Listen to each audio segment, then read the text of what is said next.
Hey, welcome to Glitters of Life podcast. I am your host Rohit, and today we are going to have an exciting conversation with a very special guest. And I have been talking with a lot of people through podcast medium, but I haven't explored the area of like speaking with a podcaster herself, and that too about podcasting and how it has changed their life. So this is going to be an interesting conversation, and for that particular thing, I have Isabella Sanchez Castaneda with me. She is a podcast producer and strategist for entrepreneurs. So, such a great guest we have got, and welcome, Isabella, on the show. It is pleasure hosting you. Thank you so much for having me. I'm really excited. I love talking about podcasting on podcasts. Looking forward to your questions. Definitely, and it has been a great medium for me. It has given me a lot of things as with respect to how I have grown as a person, and it's always a learning lesson for me when I interact with a lot of new people, which is about the podcasting or life. So that has really been a great thing for me. So I want to know from you, like, what were you doing before podcasting happened to you, and were there any kind of a specific experiences or influence that sparked your interest into podcasting? Because this is something really different. People have been into content creation with respect to writing, or they have been shooting videos for YouTube, but podcasting is such a effective medium to have this one-to-one conversation, and that too in an unfiltered way. So that always makes me curious, like what was the reason behind it? Absolutely. So I kind of fell into podcasting. Most of us do. So I was a journalism major. I studied journalism in university and I started working in journalism because I thought that was my dream. And during that time studying, I did learn a lot about audio production, video production, writing, all of the mediums you just said. And podcasts were starting to become a thing. People were talking more about it, about how are getting news from podcasts more often. And I started working in journalism, and a friend reached out to me and said, "Hey, someone that I know needs someone to edit their audio for their podcast. Can you edit it for them as just like a side hustle?" And I said, "Sure, why not?" I took a class in audio editing before. And I started and I'm still working with them. So we do in person recordings. They're a physical therapist and they're really, really great. And that's how I was like, wow, this might be something worth looking into. But I was doing it for other people first. And then it was actually years later that I got really tired of doing reels and doing short form content on Instagram. And so I said, well, I know how to do it for other people. Why don't I have a podcast of my own? And now it's just been doing my own, other people's. But it all started because a friend just said, hey, we need someone to edit this. Such a great thing to know, because editing is such a tough task. I have done a lot of editing with respect to my podcast as well. See, I was not pro, like I come from a finance background, but then getting into this media thing and doing something which is worthwhile on internet, I always had this common notion that I'll be doing something on internet. I started with my YouTube channel as well, but it didn't go well because it wasn't resonating with the kind of personality I have. But then one fine day I came across this podcasting thing, and I was like, wow, this is such a unique medium. This is such a kind, like looks like a easy medium. I can be in my pajamas and then just have to record. You don't have to look aesthetically cool or something like that. And I just got started with that. But once I got more into it, I started to know about it, like how to do that and what are the elements that you have to focus on. It's always an exciting journey, Isabella. We have to be on it. And when we are talking about a journey, so I want to know, like, how did that shape your personality? Has it change your perspective towards any aspect of life? Because you get immersed into it. There's not just about recording or editing, but there's more to it. So what impact it had on your life? Because for me it changed as a person. Like I gained a lot of perspectives through a lot of people, through my solo episodes as well, with the speaking to guests as well, like you. So it just adds a lot of value. What was your that particular impact in your life?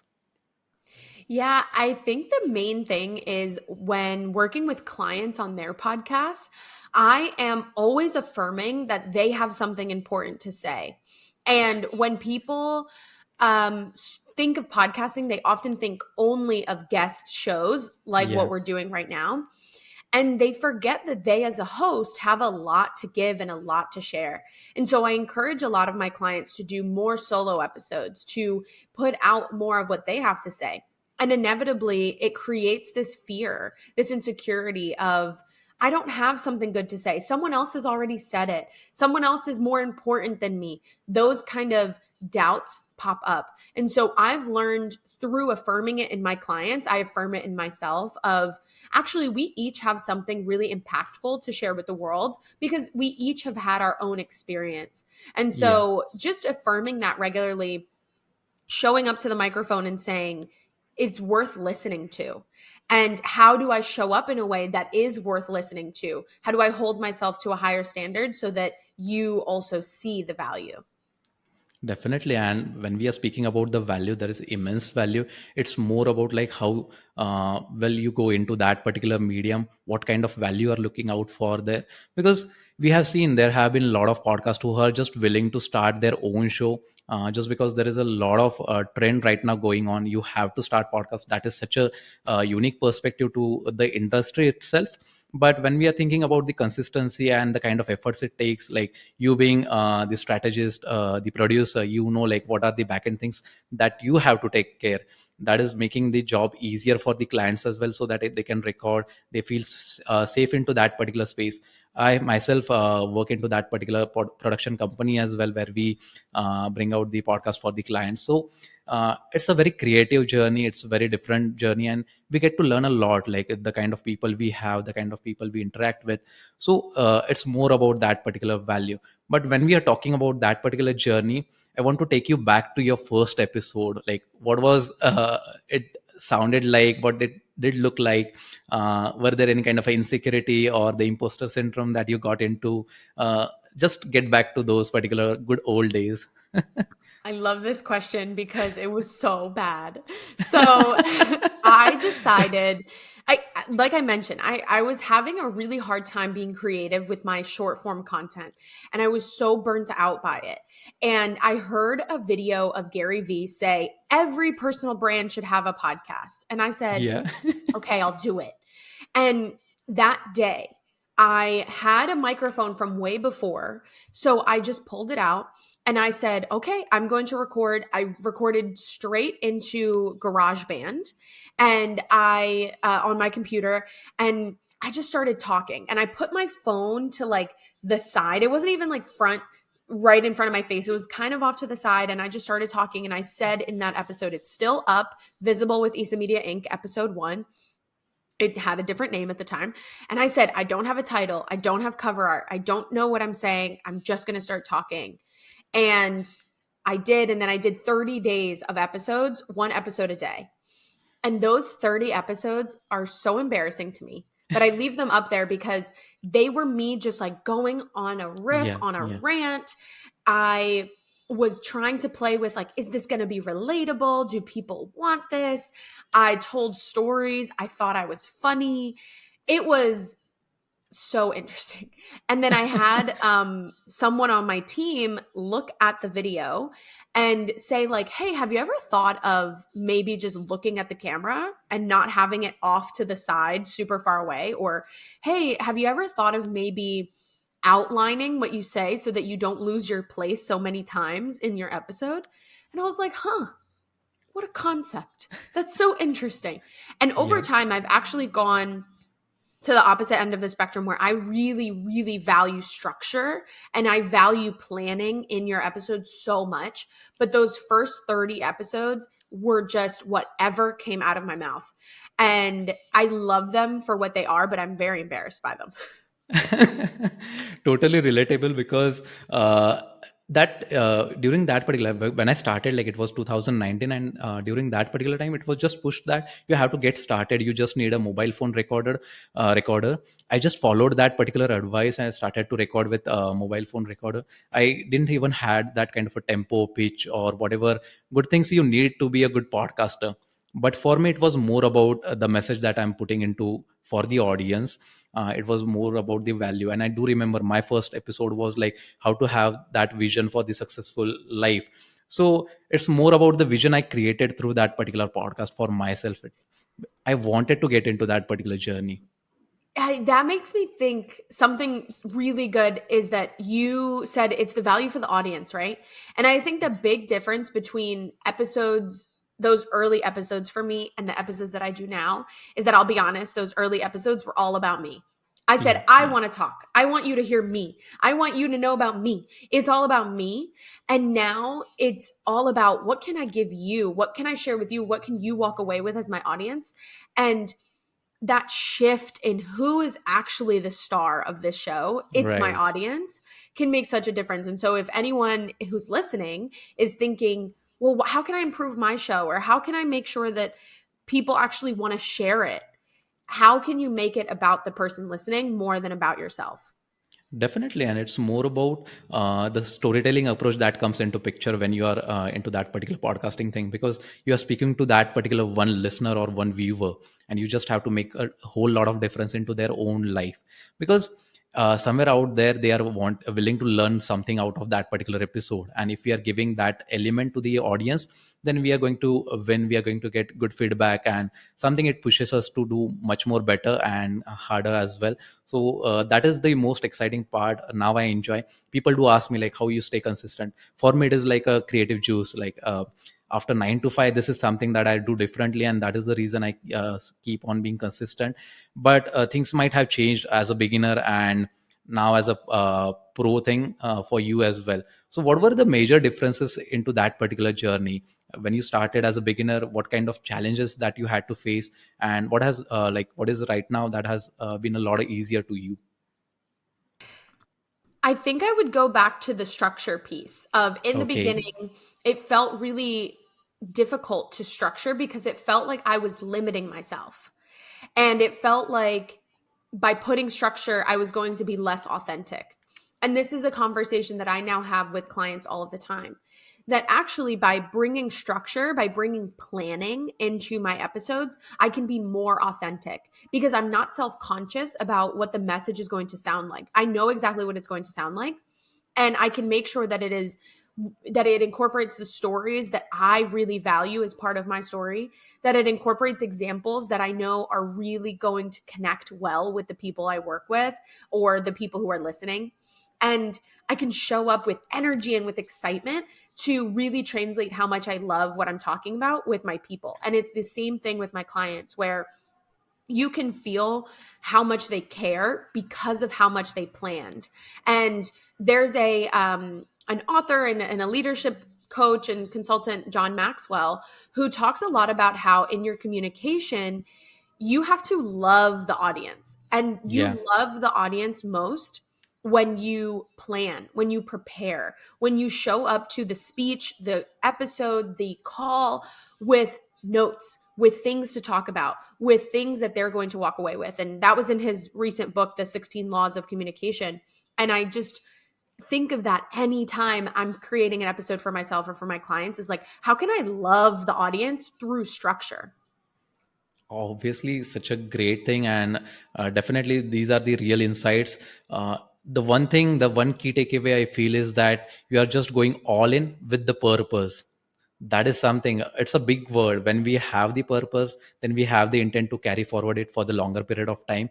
And it's not just that you have to sound cool onto microphone, how do you look, and what kind of audience that you want to build. It's more about the message, it's more about embracing that particular medium. Because uh, I really get fascinated with the kind of medium it is. Because earlier, like I have been listening to podcasts since long years. It goes back to 2011 itself. But during that particular time, I didn't used to get the real essence of it. But when I started doing it more often, then I felt that wow, this is something that it has to exist. Nothing can change with respect to the AI or whatever things that are going to come with it. See, we are adapting to the technology, but it's the real emotions, the voice, the changes to the particular conversation that a human can bring. Nothing can make a lot of difference than anything that a human can do. So this is something that I always love about this particular thing. Now when you are doing episodes with guests, what is the kind of a process that you follow? Because when we are talking about guests, it's more about you want to learn something from them because they are expert into that particular field, or the message that you want to produce out for the people or the listeners of your show. So I want to know that particular structure, because many of them struggle with this kind of thing. They just feel that they need big faces on your show so that it will gather a lot of momentum.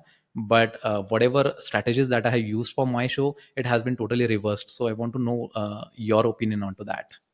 Yeah, if you have the advantage of having a guest who has done other episodes before, whether they've only been interviewed on one show before or they are someone who has hundreds of interviews, do the work to ask the follow-up question that someone else failed to ask.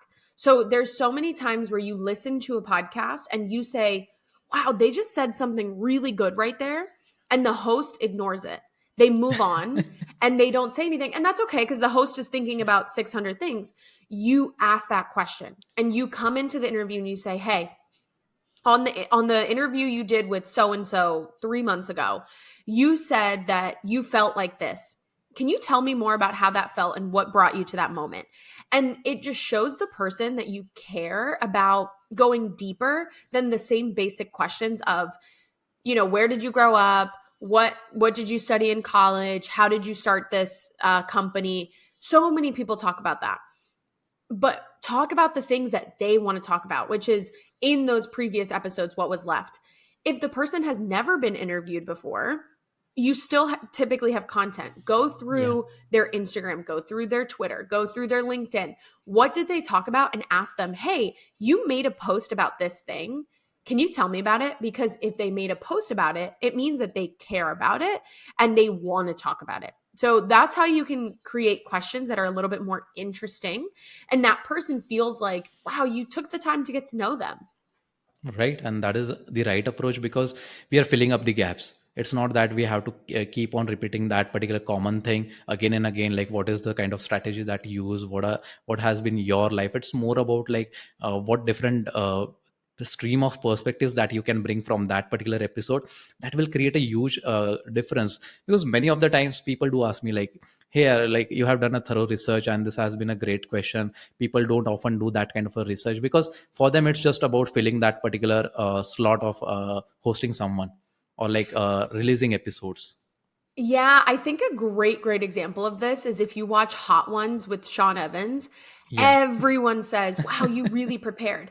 And especially if you watch the like really early seasons, when he would bring up, "You posted this on Instagram. Can you tell me about it?" It's this same strategy of you care clearly Yeah. about talking Yeah. about this. Let's look Yeah. into it. Or he would say, "In a previous interview, you said this. Can you go deeper?" It's a perfect example if you want like a crash course in interviewing, watch Hot Ones with Sean Evans and implement it. And I see that you're implementing it now where you have looked at my things, you've interacted with me on threads. You're not coming into this just winging it. You have explored who I am, and that means a lot to me as a guest to come on your show and feel like, wow, you care. You actually want to get to know me, and I think that's amazing.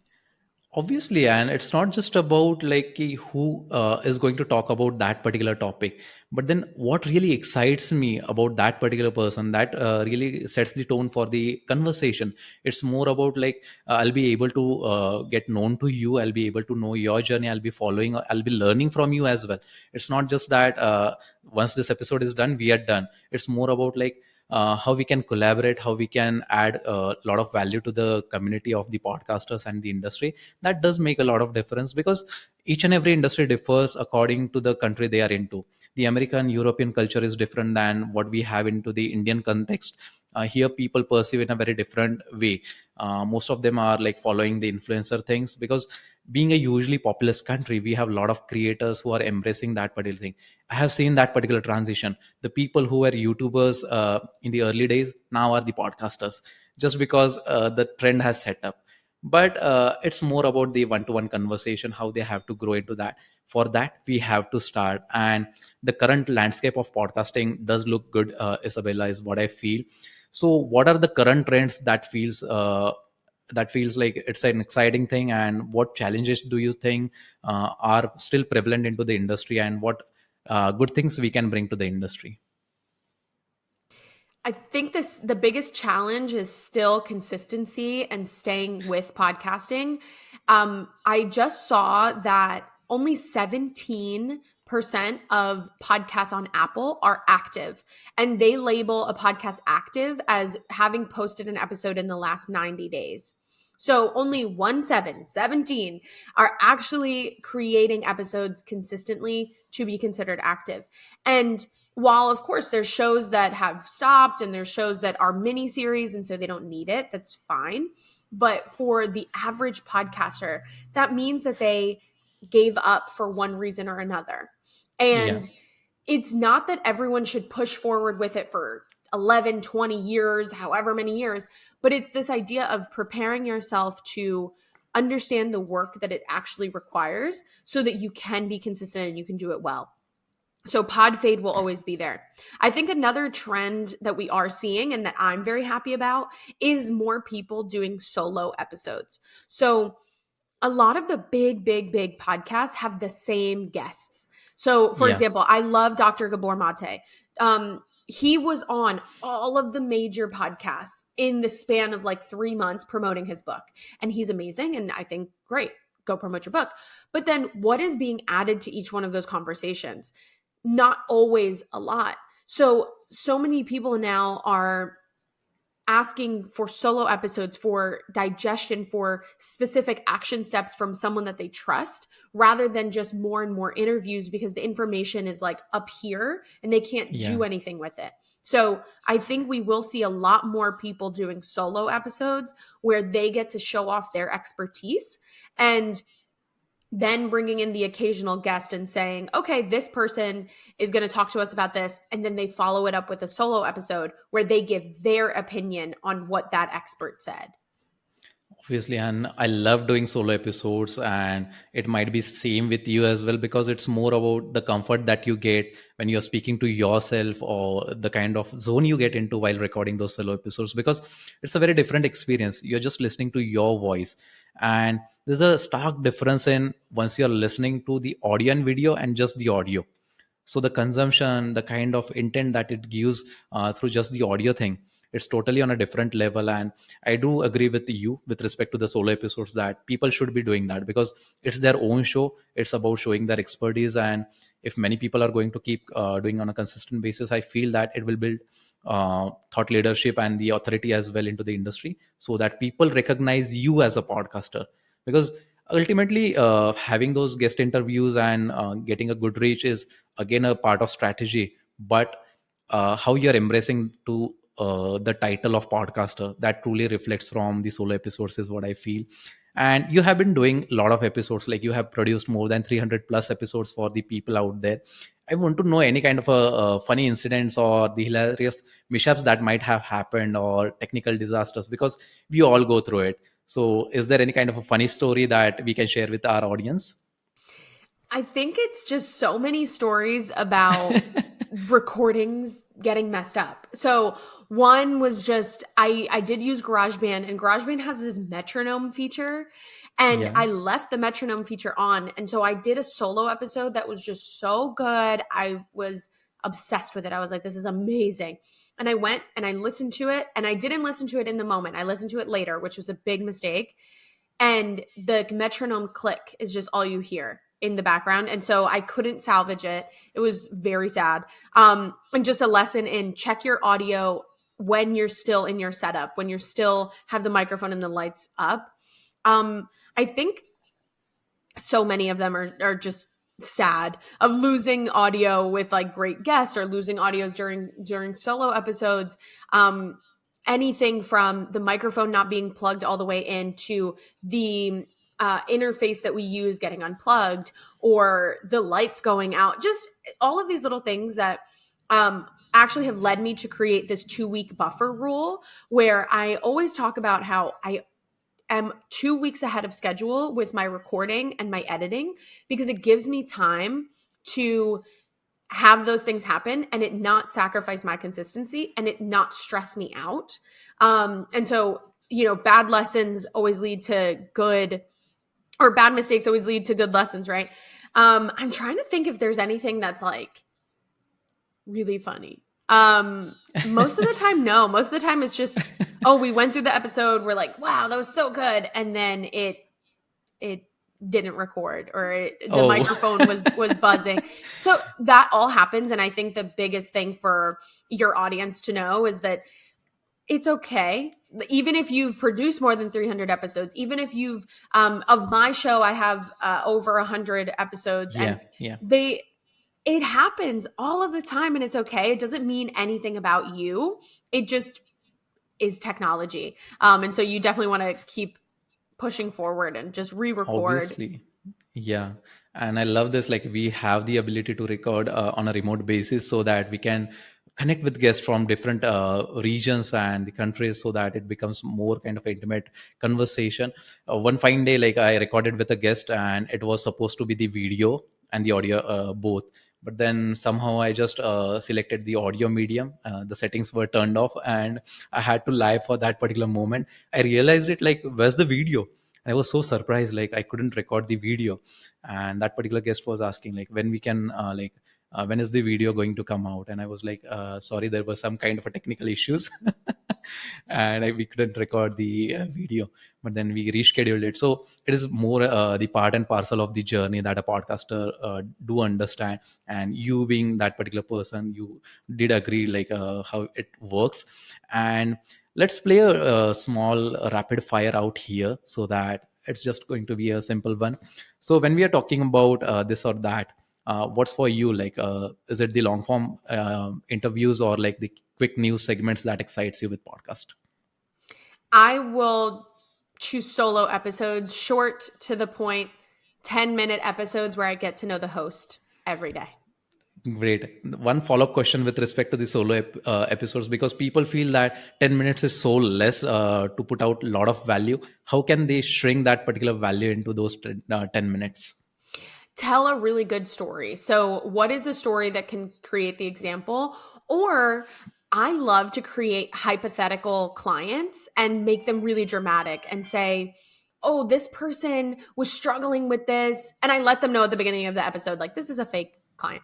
But I'll say, like, this person came in and she was crying because she was, she didn't have the recording. And this is exactly what I told her. And so making up those examples and really dramatizing it makes it stick in someone's mind a lot easier. Great tips, so that people can always follow those particular tips. It's more about like interview, like, do you follow that over prepared thing, or you just wing it? For interviews, I'm always preparing, bringing it back to showing that respect and that love for the person who took time to be there. I want them to say, wow, I didn't expect you to ask me that question. So always prepare. Great.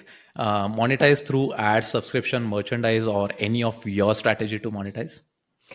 Monetize through yourself before you monetize through ads. So definitely, if you have an event, if you have a course, if you have a book, if you have services, promote those first before you promote another brand. It's going to help you keep the integrity of your brand, and you have a lot more control over how much money you get. Great. But at times, people like Isabella, I have noticed that with respect to their certain niches, people don't have services to offer or the products to sell. So, in that particular cases, what is the kind of a thing that they can look for monetizing that particular aspect of their podcast? I still think using something that you can control. So a Patreon, Yeah, a subscription service where they get an extra episode that yeah, only they get if they subscribe. Um, Even if you don't want to do a live recording like that's in person, you could do a live recording on Zoom where people can watch your process and submit their own questions. And that could be something that you charge $5 for. And the little experiences that are exclusive to your brand are always going to be more powerful monetization than ads.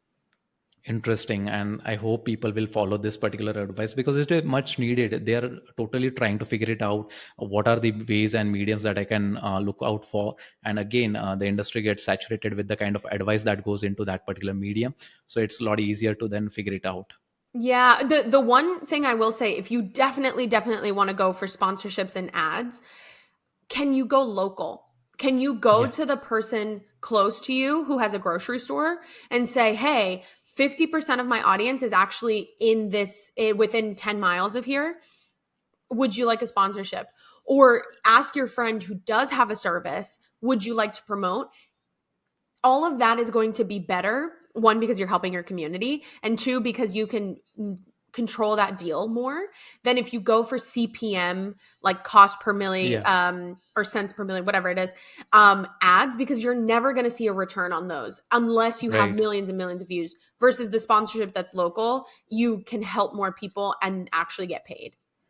And it will help you to grow as a person into that particular industry when you are going local, because more and more people will be able to recognize that you are doing something amazing which is very different for whereas stay people don't know about like what podcast is all about. So it's all about like me telling them this is the kind of medium, how it works and all that particular thing. So this is something which is very be useful for the audience.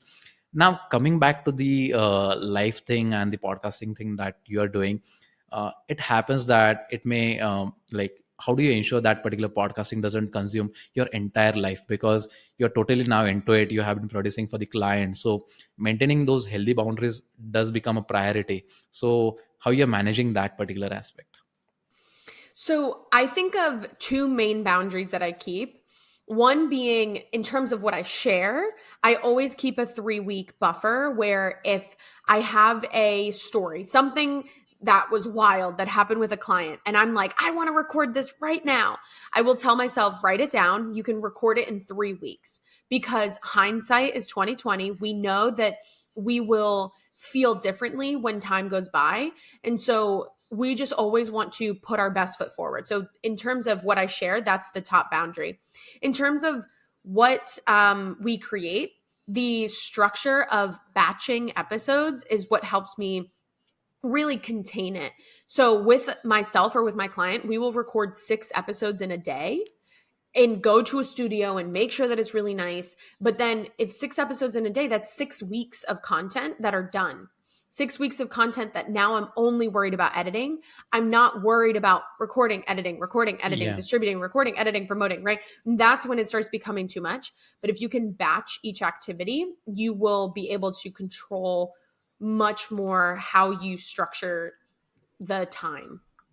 definitely. And there are a lot of elements that we have to take care with respect to recording, like then the editing, then creating the post production things for the like promoting that particular episode. Again, you need a support from the guest as well at times. So and it's not just about creating those snippets. For a few people it could be blog as well, few people it could be about carousels and whatever suits their particular brand or the image that they are carrying on social media. So it's that particular interest that we have to take into consideration, and it's more about building that particular thought authority through various social media channels. So what was your preferred social media channel when you started, Isabel? I want to know, because few people always struggle that I don't have audience, how I can like assure that I'll be having listeners or viewers for my show. Because few people feel that if they have to start podcast, they need the existing audience on social media, be it LinkedIn, Twitter, or like for that matter X, Threads, wherever they are right now. But when I started, I never had that particular audience with respect to the social media. I started creating that along with my podcast. So what was the case with you? I had Instagram at the time. I still do. Um, but I really think the important thing is you always have audience, even if that is the people who are in your phone. And so you can think of 5 people in your phone who either are the ideal listener for you or who know the ideal listener. So let's say that your ideal listener is people who work in finance and are in their 40s. Well, maybe Yeah, you are a person who's in their 20s and doesn't really work in finance yet. Well, maybe do you know that your friend's dad works in finance? Can you send the episode to her or and have her send it to her dad? Like you can do those different things and just being willing to say, I'm putting myself out there. I'm doing this podcast. I want you to share it. And that's how it just starts to snowball. Also, going into the comment section of whatever platform you're in and just starting a natural conversation and saying, go into influencers for finance people in their 40s and comment and say, oh, I actually just did an episode about this. Do you want to listen to it?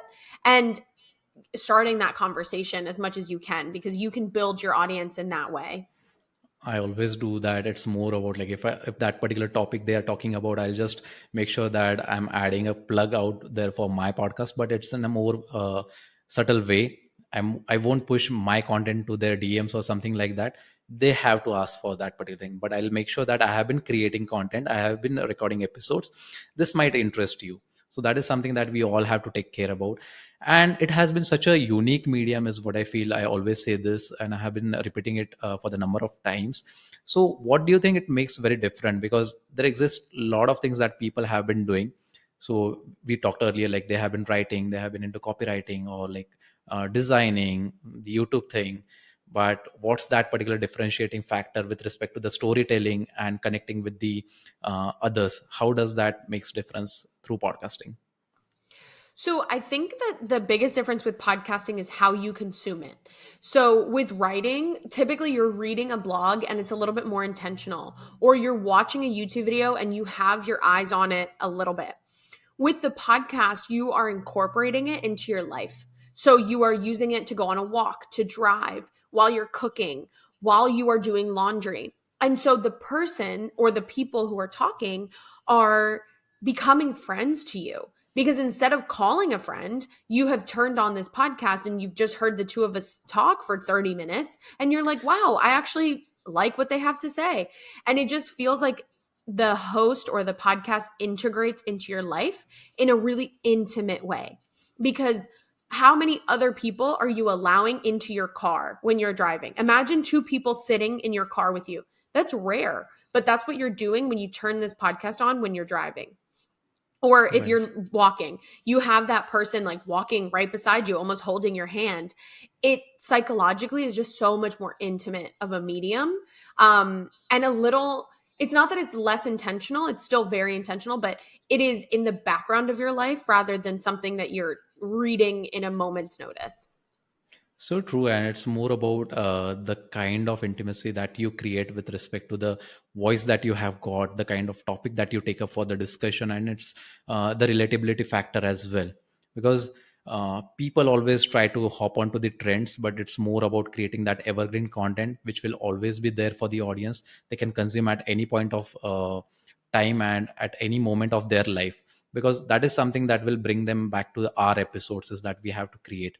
And Isabella, when we are talking about such an authentic medium, what is something that it really changed into your life? How different person you were before, when podcasting wasn't your job or a kind of a profession that you chose to happen?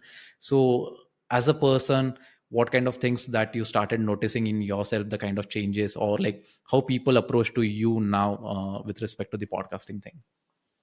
Yeah, I think it's just about, again, going back to the confidence in the message, whether that's for myself or for someone else. A tagline that I use a lot in my business is your impact deserves to be shared. And believing that for myself and then believing that for other people, that we each have that impact. And also just being more willing to start a conversation with people around me and saying, hey, I know that you have something interesting and an impact that you want to share. Would you want to share it with me? Would you want to talk to me about it?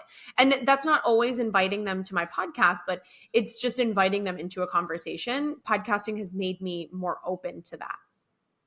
Definitely, and it's such a unique medium, is what I always feel, because the kind of stories that you have got, it's so real to you, and the kind of way you bring out for the audience, that will totally make a difference. And it's not just about repeating that one common message again and again, but it's more about the perspective that you will have at that particular moment of your life, because life goes on.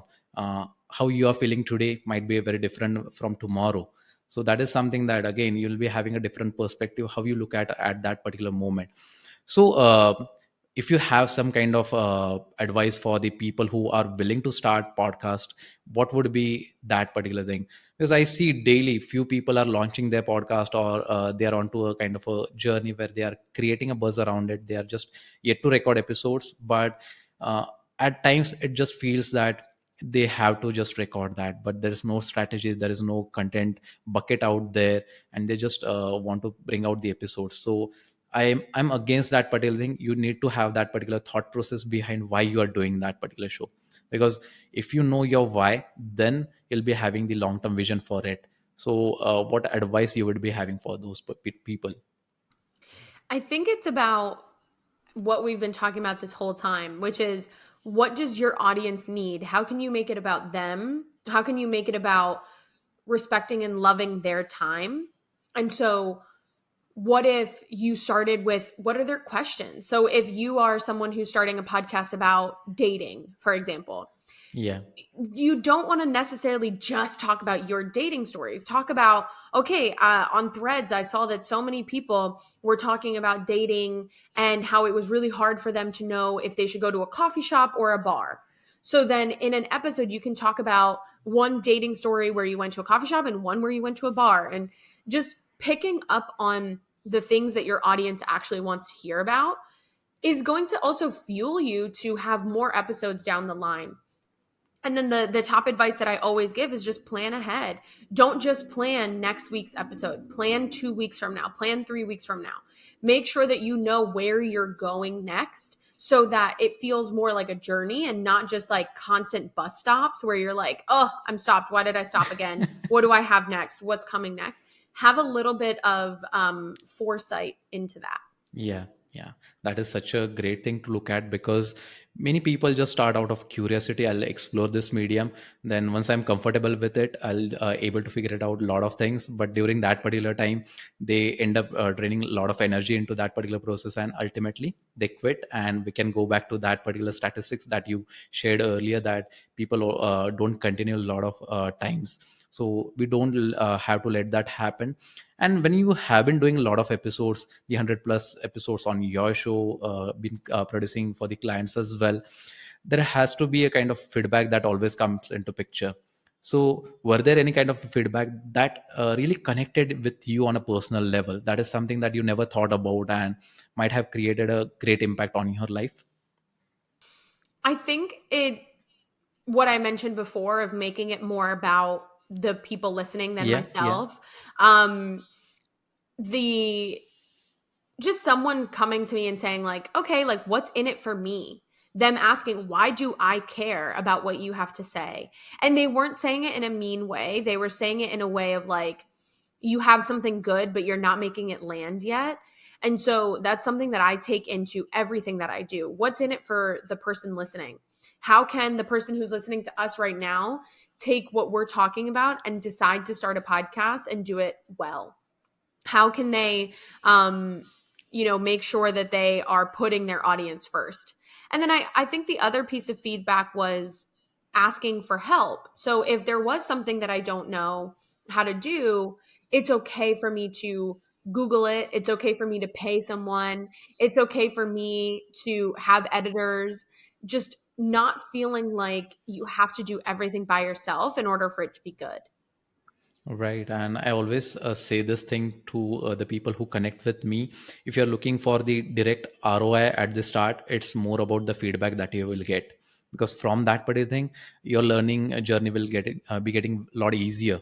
It's more about how you're bringing that particular changes into that podcast thing, and then get better at it. See, no one is perfect these days. It's more about like what keeps you going at that particular medium, how you're learning at that particular moment, and what kind of difference that you want to bring out for yourself and for the audience as well. So that is something that I was able to relate with your advice and the way you shared that particular snippet. But when we are talking about going ahead in future of podcasting, what do you see coming next, and are there any kind of a bold predictions that you would love to make so that audience will be prepared for it?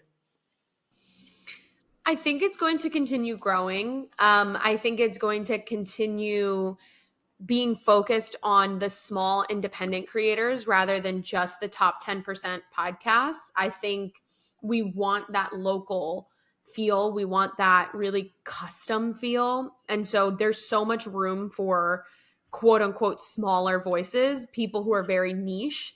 And I think that the audience just needs to take advantage of that and share their impact and share what they have to say. I think we will continue to see the medium change, and that's not a problem. A lot of people frame that as, oh, it's not what it used to be, but it's only getting better and it's only becoming more enjoyable for the listener. Right. I wanted to connect back with the word, like you talked about small creators or the podcasters that will be coming into picture. But one thing I have noticed that when we are promoting our episodes with respect to the platforms that we are hosting or something, like we always say that it's available on Apple Podcast or Spotify or something like that. So they are huge companies, and at times people won't be having liberty to get their show into the charts as well. Okay, they might not come, but there is immense value into those episodes. So what would be your advice to them? Because again, at times I have seen that the podcast who are not currently active, as you said, are still ranking into these particular charts. They might be getting listeners for the old episodes, but they have been a lot older than they should have been into those particular charts. So when we are talking about those small podcasters, how they can approach that particular game when the support is minimum. Yeah, I think this isn't exactly right, but there's a statistic that says that you're in the top 50% of podcasts if you have more than 27 weekly listeners. And so focus on getting to that number first before you focus on the charts. How can you get 27 people to listen every week? And what does that mean for you as the podcast host? What do you have to post? Who do you have to text? How can you remind them? Also, just remembering that people need a lot more notification about your episode being live than you think. So, sending them an email, sending them a text message, sending them a post on Instagram, making sure that you are then posting to LinkedIn and letting as many people know that a new episode is live so that you get to that 27 listener number, which is really, really good. And then from there, you can worry about the charts. But when you're focused on those 27 people, you can also ask that question of, is this what they want? What would it take for them to share it with 27 more people? And then growing in that more like exponential way rather than just going for the charts, because Yeah. that's an Yeah. easy way to get discouraged. So good to know that. And you just don't have to worry if you're pushing that episode through broadcast list to 200 people. Just respond to those 27 people. I wanted you. So that would be a great approach to that. Now, coming on to the last part of this episode, Isabella, it has been such a lovely conversation.